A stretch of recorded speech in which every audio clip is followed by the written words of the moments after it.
কবিতাৰ শিৰোনাম নাৰী, কথা সুমন গগৈ, আবৃত্তি অনামিকা চেতিয়া। মই নাজানো মোৰ জাতি কি, মোৰ ধৰ্ম কি। পুৰুষে কয় নাৰী কোনো জাতি নাই, নাৰী কোনো ধৰ্ম নাই।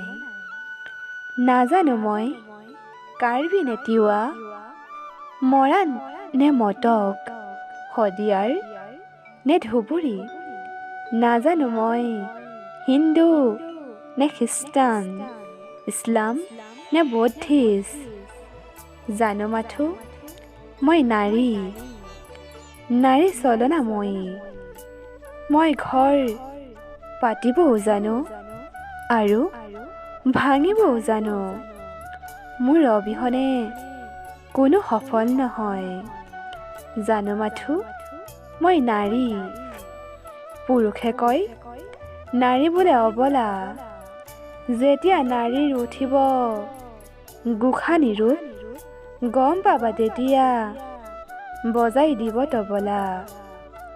নাৰীৰ লগত কোনো জাতি ধৰ্ম কথা নাহে, সকলোৱে নাৰীক সন্মান শ্ৰদ্ধা আৰু ভক্তি কৰিব লাগে। এটা কথা মনত ৰাখিবা, নিজ মনৰ পুৰুষসকল, নাৰী হ'ল জগত জননী।